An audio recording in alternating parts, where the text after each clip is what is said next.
بسم اللہ الرحمن الرحیم۔ السلام علیکم ورحمۃ اللہ وبرکاتہ۔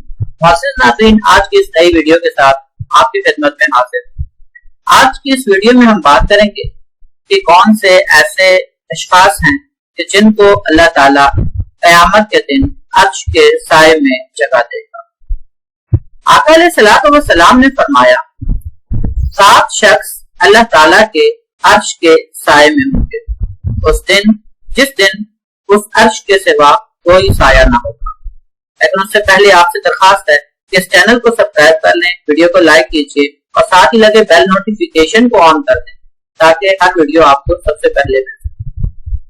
تو سب سے پہلا وہ شخص جسے عرش کا سایہ ملے گا وہ ہوگا عادل حکمران، یعنی جو ایسا حکمران ہو کہ جس نے اپنی ساری زندگی عدل و انصاف کیا ہو، تو قیامت کے دن اللہ تعالیٰ اسے عرش کے سائے کے نیچے جگہ عطا کرے گا۔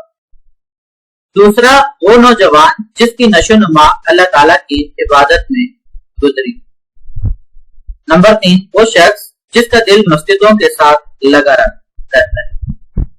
آقا علیہ الصلوۃ والسلام کا فرمان ہے اذا رأیتم الرجل یعتاد الی المساجد فاشهدوا له بالایمان، کہ جب تم کسی کو دیکھو کہ وہ مساجد کا قصد کرتا ہے تو اس کے ایمان کی گواہی دے دو۔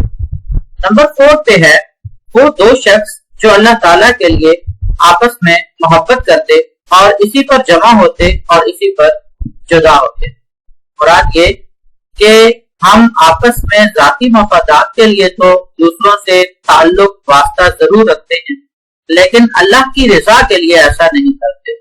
تو اگر کوئی شخص اللہ کی رضا کے لیے ایسا کرتا ہے تو اللہ تعالیٰ قیامت کے دن اسے عرش کے سائے میں جگہ عطا فرمائے گا۔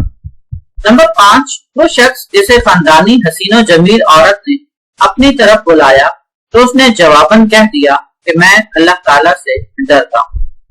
ایسے شخص کو بھی اللہ تعالیٰ عرش کے سائے کے نیچے جگہ عطا فرمائے گا۔ نمبر 6 وہ شخص جو صدقہ دے اور اسے چھپائے، یہاں تک کہ اس کے بائیں ہاتھ کو بھی پتہ نہ چلے کہ دائیں ہاتھ سے اس نے کیا خرچ کیا۔